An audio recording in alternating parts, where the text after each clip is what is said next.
J'espère que vous allez bien, j'espère que vous vous portez bien. Jean-Noël Barrot est à Alger. Nous avons tout à l'heure révélé les grands axes et toutes les étapes, même pas les grands axes, mais toutes les étapes de son programme. On vous a même donné les horaires auxquels Jean-Noël Barrot devait accomplir telle rencontre ou participer à telle audience ou même l'horaire de sa réception ou de l'audience qui lui a été accordée. En ce moment même, il est toujours à la présidence de la République et il devra ensuite se diriger, après avoir rencontré le président algérien Abdelmadjid Tebboune, vers le siège de l'ambassade de France à Alger, où il va rencontrer les responsables et les fonctionnaires de l'ambassade de France à Alger, qui ont vécu une très sale période. J'imagine qu'il fallait surtout pas être à leur place, les pauvres, les fonctionnaires de l'ambassade de France à Alger. Pendant ces 8 mois de crise, ils étaient sur le front et ils étaient extrêmement exposés aux colères, aux frustrations, aux exaspérations et à la rage des dirigeants algériens qui avaient particulièrement, qui en voulaient particulièrement à la France en raison de plusieurs sujets de dissension. Justement, nous allons vous révéler aujourd'hui ce qui a été dit.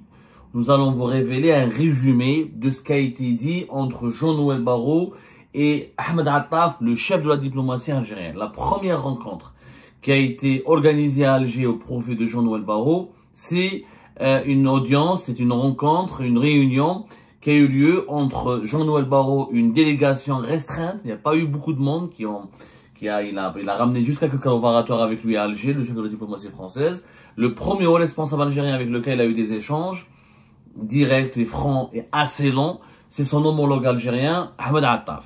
Jean-Noël Barrot est arrivé au milieu de la matinée, vers 10 h à Alger.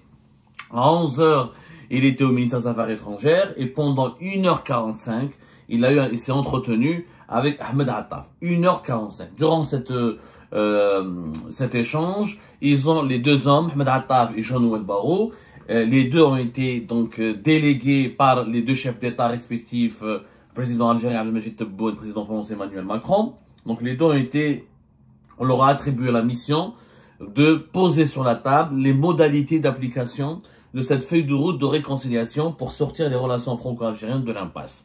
Et il faut dire, d'après ce que nous avons pu comprendre, que la situation elle est extrêmement sensible et que la France, les autorités françaises comme les autorités algériennes, même si elles ont la volonté commune de trouver des solutions, et leurs problèmes continuent à persister et continuent de représenter un immense défi pour les deux pays. Il y a beaucoup de problèmes qui se sont accumulés durant ces 8 mois de crise et ça ne va pas être facile de les résoudre très rapidement. Et chaque problème comporte en soi d'un dossier sensible ou plusieurs dossiers sensibles. Alors les deux hommes ont parlé de tous les sujets qui fâchent.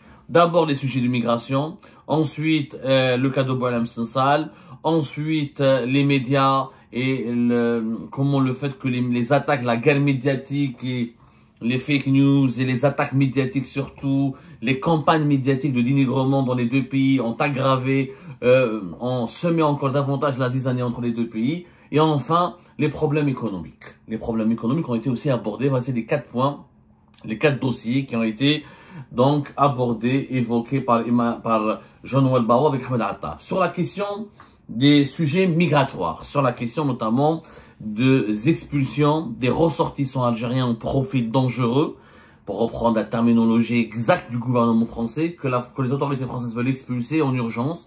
Il s'agit encore une fois de plus de 600 et quelques migrants en situation, migrants algériens et ressortissants algériens, pas tous des migrants irréguliers. Il y en a qui ont des papiers, qui ont des actes de résidence, des papiers, qui ont qu'on appelle ça des titres de séjour, mais qui se retrouvent faisant l'objet sous le coup d'une opération d'expulsion, parce qu'ils sont impliqués dans des faits de délinquance, dans des activités de criminalité, des comportements ou impliqués dans des réseaux de radicalité, de radicalisation religieuse. D'autres sont impliqués dans de graves affaires de violence conjugale. D'autres ont des activités politiques très suspectes qui menacent l'ordre public et la sécurité en France. Ces 600 et quelques, parmi ces 600 et quelques, presque 700 Algériens que la France veut expulser, en urgence, il y a 72 à 76 ressortissants algériens que la France veut expulser très rapidement dans le cadre d'une procédure d'urgence absolue. La France veut commencer à cherche à obtenir de la part des autorités algériennes les autorisations nécessaires et les laissez-passer consulaires et la collaboration nécessaire pour pouvoir les éloigner du territoire français et les renvoyer vers l'Algérie, leur pays natal. Ce sujet a été discuté franchement entre Ahmed Attaf et Jean-Noël Barrot. Le chef de la diplomatie algérienne a donné, un accord de principe. Un accord de principe que l'Algérie va débloquer la coopération va débloquer la coopération dans le domaine de la gestion des flux migratoires entre les deux pays et dans le domaine notamment de la délivrance des laissez-passer consulaires pour l'expulsion des ressortissants algériens au profil dangereux, notamment de cette première vague de 72 à 76 ressortissants algériens au profil dangereux. Mais les autorités, Ahmed Attaf et le gouvernement algérien ont posé des conditions. Pour l'Algérie, pour le gouvernement algérien, il n'est pas question de mêler encore une fois Bruno Retailleau à ce processus. Les autorités algériennes ont été catégoriques. Ahmed Attaf a bien regardé dans les yeux Jean-Noël Barrot. Il lui a demandé ceci. Bruno Retailleau, le ministre français de l'Intérieur, doit être mis à l'écart de ce dossier et le gouvernement algérien ne veut ni lui adresser la parole, ni traiter avec lui, ni parler avec lui, ni collaborer avec lui, ni l'impliquer ou s'impliquer dans une étape ou dans un processus où Bruno Retailleau il est mêlé au présent, où il participe directement. Pour Ahmed Attaf, pour ces opérations d'expulsion, il faut remettre en place le canal traditionnel, le canal classique de coopération entre les deux États, à savoir charger les préfectures françaises de collaborer directement avec les consuls algériens qui sont déployés sur le territoire français. Il y a 20 consulats en Algérie. Les consuls ou les consulats qui sont territorialement compétents et concernés par leur lieu de résidence, qui sont concernés par les dossiers de ces ressortissants algériens que la France veut expulser. En clair, s'il y a des ressortissants algériens qui sont basés à Marseille et que la France veut expulser, il faut s'adresser au consulat général d'Algérie à Marseille. Pour ceux qui sont à Montpellier, c'est le consulat d'Algérie le plus proche de la région de Montpellier, etc. Pour Nice, le consulat de Nice. Pour la région parisienne, il y a 4 consulats d'Algérie dans la région parisienne.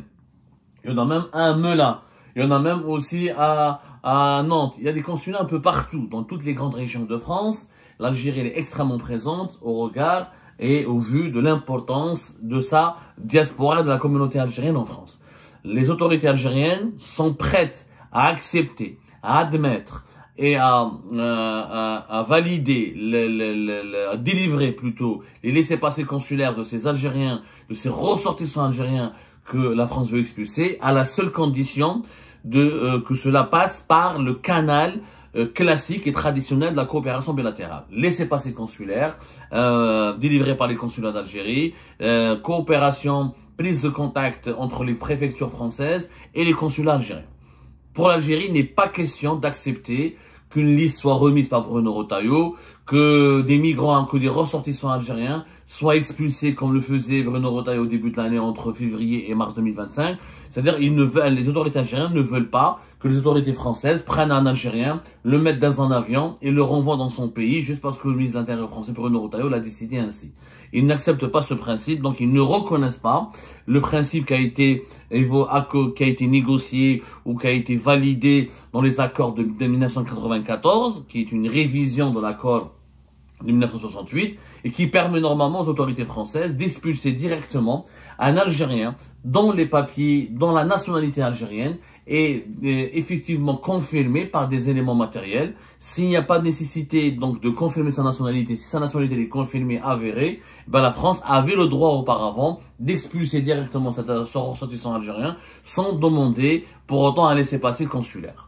Mais les autorités algériennes remettent en cause donc ce privilège ou cette possibilité, cette opportunité ou cette possibilité qui a été inscrite dans les accords de 1994. Donc là, il y a une interprétation juridique divergente entre les deux pays. En tout cas, il est clair et net et précis pour le moment que les autorités algériennes ont montré leur bonne foi et leur volonté manifeste de collaborer activement avec les autorités françaises dans le domaine de la gestion des opérations des expulsions et dans la gestion des sujets migratoires, mais à condition que le canal et encore une fois le canal classique, préfecture, consulat algérien, soit réactivé, il soit en permanence maintenu. Il n'y a pas d'autres canaux. L'Algérie ne reconnaît pas d'autres canaux et elle ne veut surtout pas subir des ultimatums, des menaces et des attaques de la part du ministre français de l'Intérieur Bruno Retailleau. Et elle ne veut pas que des Algériens soient arrêtés de façon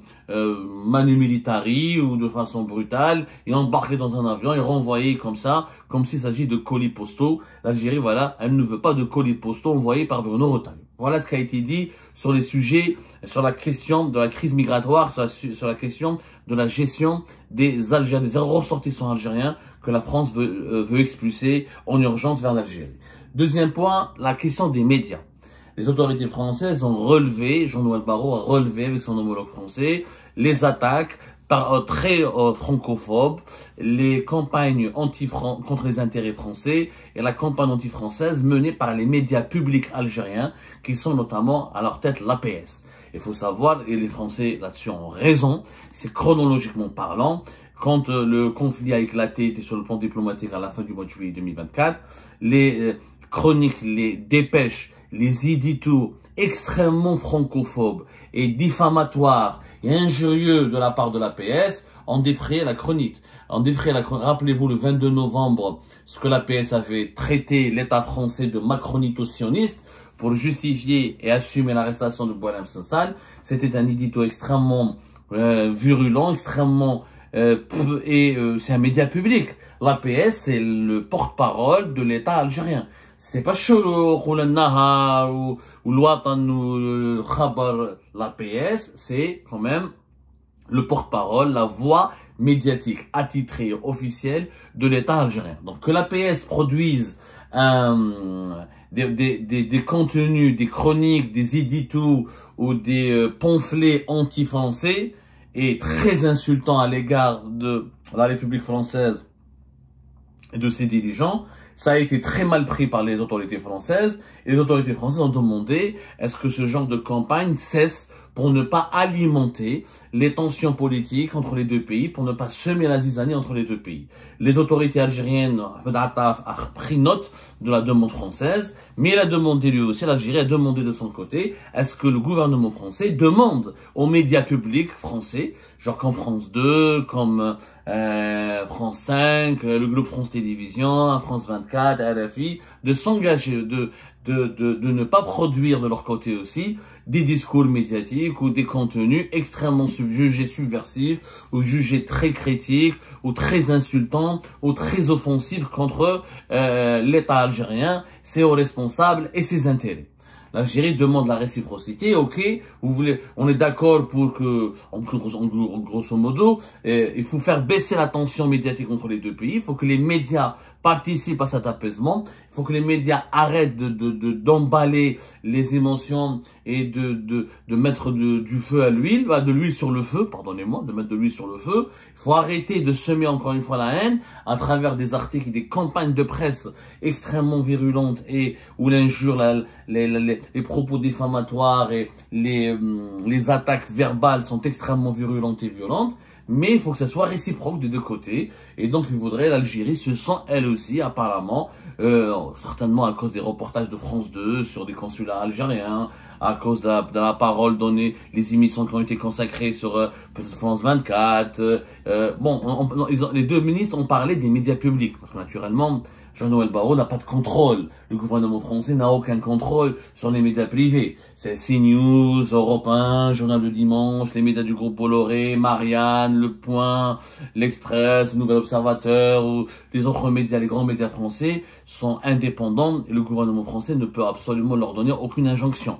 Même la France même les médias publics en France sont censés être autonomes du pouvoir politique. Ils sont financés en partie par l'État, ils bénéficient de financement public, mais ils n'ont pas de compte à rendre à l'État directement. Mais disons qu'il y a des possibilités, des mécanismes pour que les conseils d'administration, les conseils de surveillance de ces médias fassent un peu plus d'efforts dans le traitement des sujets qui sont liés à l'Algérie. Par contre, en Algérie, l'APS, les médias étatiques, relèvent directement du ministère de la Communication.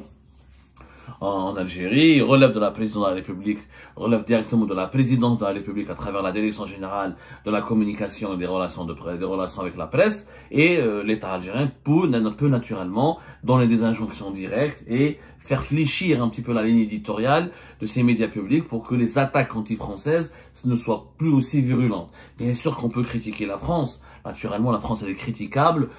Personne n'a le droit de dire qu'on ne doit pas critiquer la France. Personne n'a le droit de dire qu'on ne peut pas critiquer l'État algérien. Il y a une manière de le faire.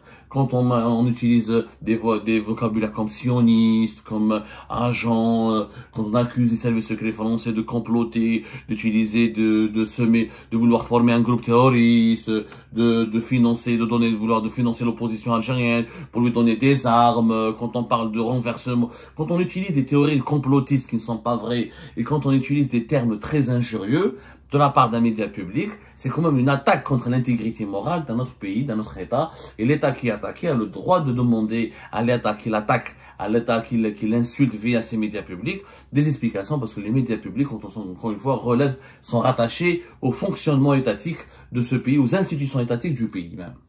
Donc voilà, ça c'était sur le sujet des médias. Sur la question de Boualem Sansal, elle a été évoquée ouvertement, entre Ahmed Attaf et Jean-Noël Barrot, mais encore une fois, il n'y a pas eu d'engagement concret.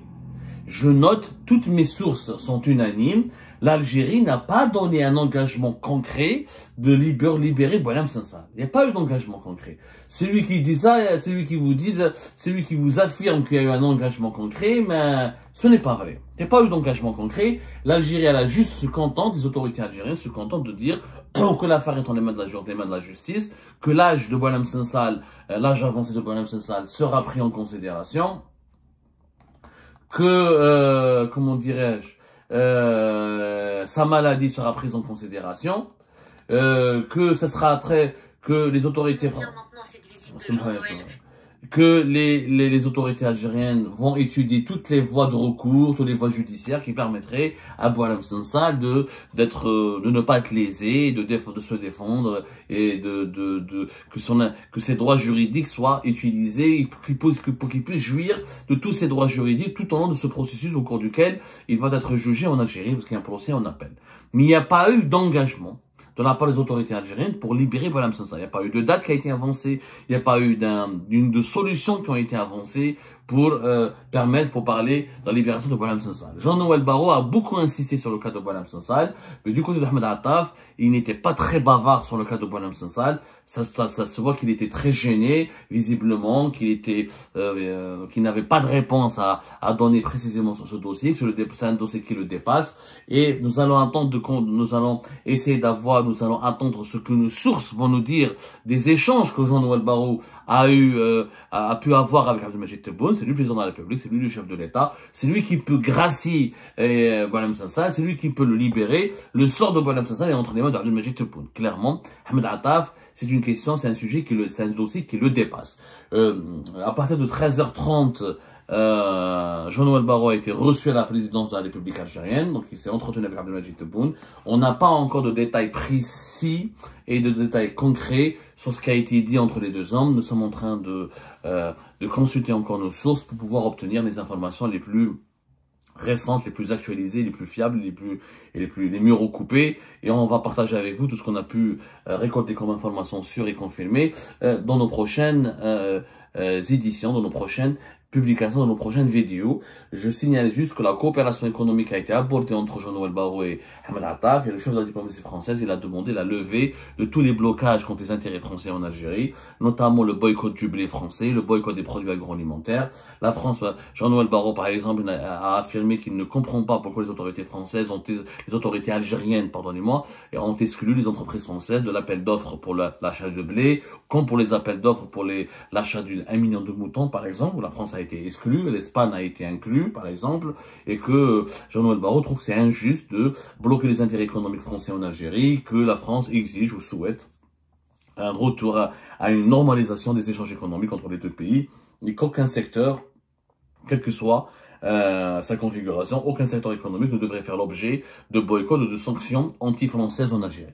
Et Ahmed Attaf a pris note là-dessus et il a promis de communiquer toutes ces informations au reste du gouvernement algérien, que l'Algérie est totalement ouverte et disposée à reprendre sa coopération économique avec les entreprises françaises.